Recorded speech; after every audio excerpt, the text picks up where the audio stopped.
Hello and welcome back to Nerding Out with Blizzy. I am your host Blizzy, and this episode is kind of different than compared to most of our podcast episodes. This is not a hour-long episode. This is not a 30-minute long episode. There's no special guest this week.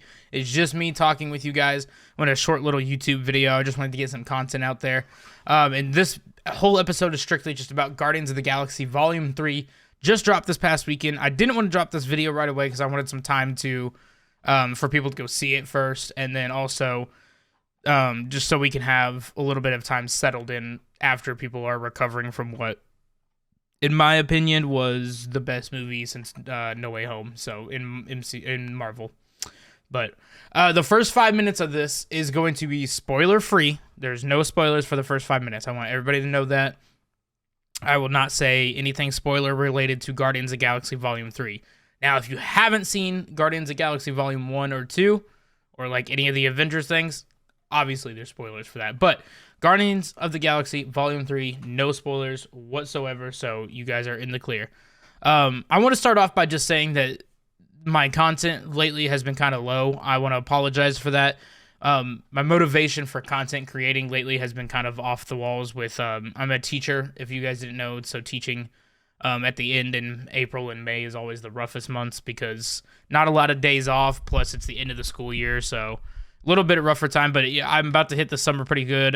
July might not have a lot of content because I think I'm moving down to the Lake of the Ozarks for that month, so not sure on the content there, but just be on the lookout. I do apologize for the lack of content, but we're going to get right into talking about Guardians of the Galaxy Volume 3. Again, this is spoiler-free for the first 5 minutes. We'll have a spoiler section after.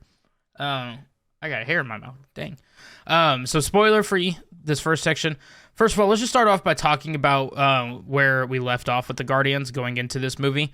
We saw them in Thor: Love and Thunder. They had just recently done a mission with Thor, kind of helped Thor get back on his feet, and then they kind of departed, did their own thing, and left, and we didn't see them anymore. We knew that after Endgame, Thor had kind of rode with them, knowing that he had a ride with them or whatever, and then briefly saw them in Love and Thunder, and then after that, that was all we saw. We knew going into Thor: Love and Thunder that our focus was not going to be the Guardians. So then fast forward, now we're at the Guardians of the Galaxy Volume 3. There are now, if you watch the Christmas special, they're on the planet Nowhere. They have made that like their headquarters. And essentially, just like and again, this is spoiler free, so I'm not going to go into depth, but just going off of like what the trailers and stuff, seeing like all the different, like the whole trailers just made this entire movie seem like it's going to be a very sad movie. Lots of different things happen in this movie that either make you on the edge of your seat, as in you want to cry, or as in laughing, because I feel like the mixture of both in this movie is so well. They don't overdo the jokes. They don't do the jokes in bad times, like when it's a more serious scene. James Gunn did it perfectly, where if it's a more serious scene, there's really not supposed to be any jokes in this part. Where sometimes, in the past, they're trying to do a lot of jokes because it's the Guardians, and there's not a lot of serious-ish kind of like sections to it. But, I mean, Guardians of the Galaxy overall, so well done. Volume 3, obviously, so well done. I think it's probably, in my humble opinion, and this is coming from a big Iron Man fan, this is the best trilogy in the MCU. The only other one that to me can compete is the Spider-Man trilogy. In my opinion, too, Far From Home is not the best Spider-Man movie, and it's not very good. And No Way Home is really, really good, obviously, so that's like what is competing. But if you took No Way Home out of that and put a different type of movie in there, Guardians of the Galaxy takes the cake easily. I mean, from Volume 1 to 3, it's all very good. But this is probably the best trilogy that has wrapped up a core group very well.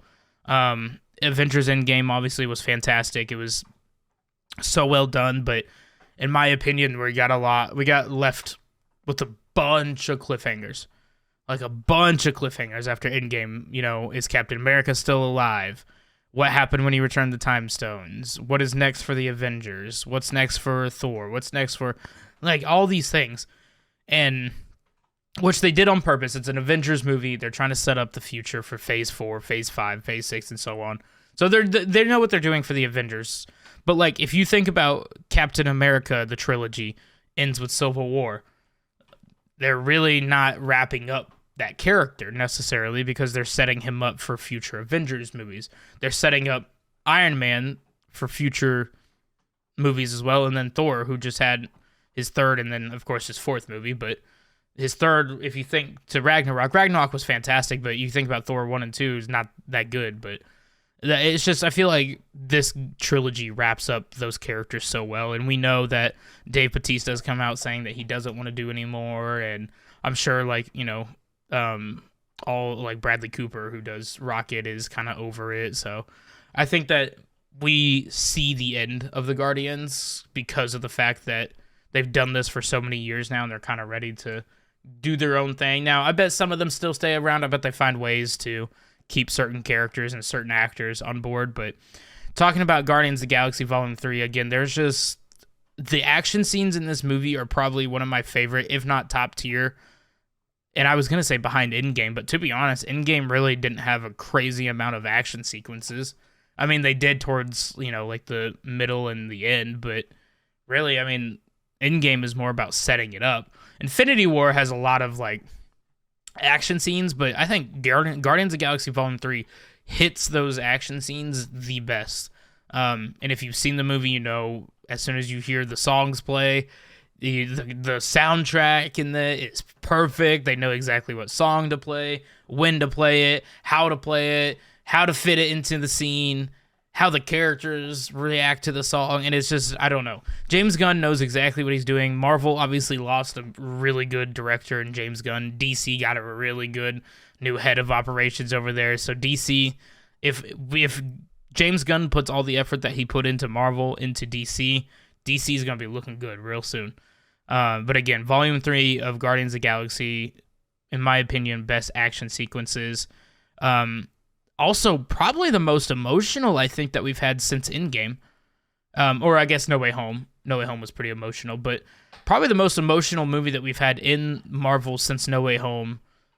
And I can't even think of, like, another emotional, like, movie that had our core group of original, and I say Guardians are not technically original, but one of the most original groups and people in the MCU that we get to see on screen. So it's got its emotions to it. It kicks in, it kicks out. You know when to laugh, you know when not to laugh. But in my opinion, the ending, again, I'm not going to spoil it. This is still the spoiler-free section. The ending, perfectly done. I don't think there's, like, anything better they could have done. Overall, for me, I mean, between the acting, speaking of acting, I'm going to talk about that actually right now. I'm not a big Chris Pratt fan, so don't hate me for that. But Chris Pratt in this movie was fantastic. I think he put everything into this, like, entire movie. Like, this was his last, like, he either had to impress these people to keep his job, or he was fired type of deal. Now, obviously, that's not true, but that's just how I thought he was acting, is that he was doing this as if this was his last, or could be his last, I guess, but he put everything into it, and not just Chris Pratt. I want to say, I probably would say her last name wrong, Karen Gillihan, I think that's how I say it. I don't really know. But she went all out as Nebula. I think this was the best adaptation of Nebula that we've had, because she is now finally, like, this is her family. The Guardians are her family. Obviously, Rocket's story is fantastic. The new Groot is cool. I think it's funny. I don't think it's definitely not my favorite Groot, Baby Groot, greater than everything, but it's definitely a fun version of Groot that we get. And then Adam Warlock, I wanted to talk about Adam Warlock too, because he's a fantastic character in this movie. I think that people really were upset by, and again, I'm not going to talk too much of it in this spoiler-free section. People were a little upset about, like, choice of actor, I guess, and, like, how they were going to make his character, but I think that James Gunn did perfect. I don't think there was a lot more you could have changed about Adam Warlock. And again, people got to remember that James Gunn is actually very well known for ripping stuff straight out of the comics, but also changing some stuff. I think the High Evolutionary villain was one of the best villains I think we've had, obviously, since Thanos, but also one of the, like, not scariest villains. Just straight up, he had no motive for what he was doing. They talk about this in an interview I think I saw.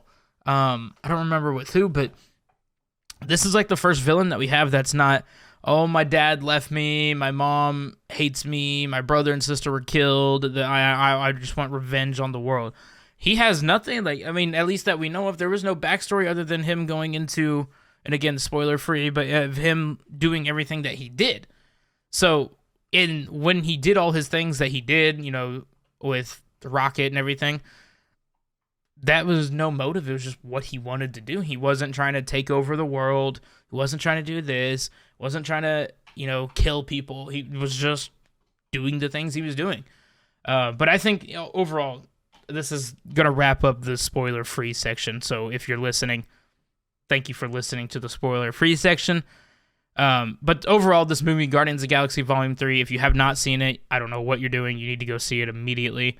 You are not going to regret it. If you're not a movie theater type of person, I think you should cough up the money, take a little date night, go by yourself. I don't care.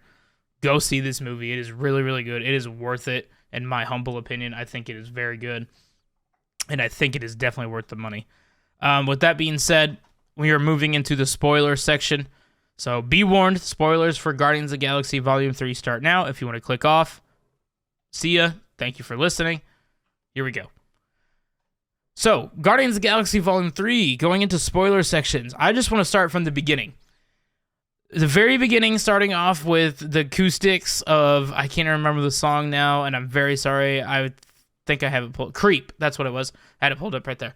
The acoustic version of Creep starting off, and you see a more slow intro. It starts with Rocket, and it's just a slow beat. It's like it's a slow intro. It's not, Guardians of the Galaxy Volume 2 had a very iconic intro with Baby Groot dancing as everybody's fighting to Mr. Blue Sky and stuff like that. But this one, completely different. You could tell from the beginning that this is going to be a pretty sad movie, way different Guardians of the Galaxy movie than we were used to. So, and then moving on, obviously, I think the intro to Adam Warlock was fantastic in this. He comes in and absolutely destroys the Guardians on nowhere, destroys them. Rocket gets injured at this point, and then, the rest of it is them trying to save Rocket's life. But in my opinion, I think that Adam Warlock was actually done really, really well. Strictly because of the fact, now in the comics, I know he is like a god. Like, he is one of the toughest sons of guns up there in the space. But they even mention it in the movie that he was taken out of his cocoon too early, whatever you want to call it, his little cage. I don't know what they call it in the movie, but in the movie it looks like a cocoon. So they take him out of that too early, then he's not aged properly. He was not ready to come out, but the High Evolutionary took him out and pretty much essentially told him to start fighting. So I think that the way that they did Adam Warlock was probably the best that they could have. Again, they could have made him more powerful. However, I think, we saw the end credit scene where he joins the Guardians. We might see him get stronger and stronger and now catch up in his age and act as he should. The scenes with Rocket are one of the saddest. I mean, I don't know if I can put a clip in or not. If you're listening to this on Spotify or Apple Podcast, if I put this on there, obviously you can't see the clip, but the scene where Rocket officially is like, oh man, the scene, I'm trying to think of like the way to describe it. When he is in the all white background and he's like getting ready to pass over, like, and he sees Lila, Teefs, and Floor, and he sees them and he's like, oh, can I join you guys? And she says, yeah. The scene right after where she says yeah, and he takes that last breath and then exhales and then his body dies. That scene, that little acting from Chris Pratt right there where he screams no and is like screaming, that got me. Like that, I'm not a Chris Pratt fan. I'm not very big on Chris Pratt. I don't hate him, but I don't enjoy him that much. But when I saw him do that, I was like, damn, like that's really good acting. Like, you would think that he really just lost somebody, but it was such good acting. It was really, really good. But that entire scene, man, when finally we've followed this character, seeing his past, the High Evolutionary, all he wanted to do was make Earth 2.0, I guess, whatever you want to call it. And with all these animals that he, did all these terrible things to. And all it did was take Rocket to come along, who has a really extremely smart mind, and correct him. And I think he hated that. I don't think he liked being corrected, and that's why his motive was even stronger and stronger and more. And then obviously after Rocket escaped, it was even higher after everything that happened. But seeing Lila pass away, Teefs and Floor obviously pass away, that scene was extremely emotional. I mean, seeing Rocket stand over Lila's body and just scream, and then after his motive was just to attack him, it was another, like, I don't know, man, it was so good. That the scene that I was kind of getting to leading into that was that, like, heaven scene where he's about to pass over and he sees Lila. That was so well done, because you would think at that moment, like, when he says, can I join you, and she says absolutely, and then he takes that last deep breath and then exhales, and then his body dies. I really thought, like, oh, that's it. That's how he dies. And I was upset at first, because I was like, I mean, you don't even have the rest of the Guardians with him. Nebula's not there. Drax is not there. Mantis is not there. What if they wanted to be there? Groot kind of didn't really react at first, but, I mean, if you look at him, he does. And then obviously once she says, it's been your story all along, you just didn't know it. That got to me, because, he's kind of pushed away in most of the other movies. Not pushed away necessarily. He's still a very big character, but most of the other stories are about, the first one's about the Guardians getting together. Second one is about Peter and his dad and everything and finding Mantis. Now this third one is about his backstory that's even worse than most of the other Guardians. You even hear it in the movie. Nebula talks about, this is way worse than what Thanos ever did to me. Seeing all the video from what the High Evolutionary did. But High Evolutionary, I think, is, in my opinion, one of the scariest villains. Not necessarily scary as in power, but, like, what he did was creepy and scary himself. Like, I don't think he's, like, very, very powerful. Obviously, we saw him get pieced up, but I think that he is one of the scarier villains, as in, like, his motive. He had no motives at all. And Kang is, I guess if you want to consider Kang the strongest, Kang got beat by, Ant-Man and some ants. So I don't know if you want to consider him the strongest, but moving on a little bit down, I'm kind of skipping, like, some major parts here, because if you have seen the movie, then you know a lot of the big roles. But I kind of want to make this video short anyways. I want to talk about what I believe is next in the MCU for the Guardians. I believe that, obviously, we saw, if you stayed for the end credit, it said the legendary Star-Lord will return. That the fact that he's on Earth, I have a feeling that he's going to stay on Earth, and I think he's going to pop up in one of either the Avengers new movie that's coming out soon, or maybe even pop up in, like, some other random TV show that's coming out, as not like the main character type of deal, but as, like, he will come help somebody. Because I think him being on Earth now, he's probably going to stay there for most of the time. We saw the new Guardians. I'm really curious if they do anything. I don't think there's probably anything right away that they're going to be like, yeah, let's throw this new Guardians group in there, like, right now. Like, we don't even know who the girl is. We just met, what's his name? Adam Warlock, so he just joined in. But I don't know. I don't know if anything in the future, like right now, is going to happen with that group that we saw at the end of the post-credit scene, where Rocket's leading the way now with Groot and the rest of them.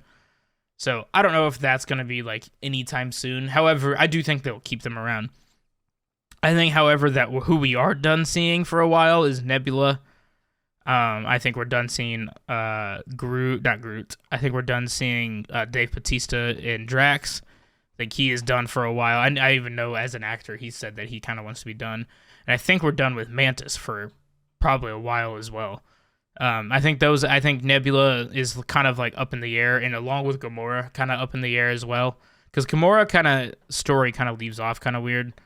I don't believe she is done playing Gamora, but I don't think we're gonna see her anytime soon. I think in order that we'd definitely see Star-Lord first, because he's gonna be on Earth now. But I don't know. I mean, we could see the Guardians and the Secret Wars coming up soon. Maybe they make an appearance there.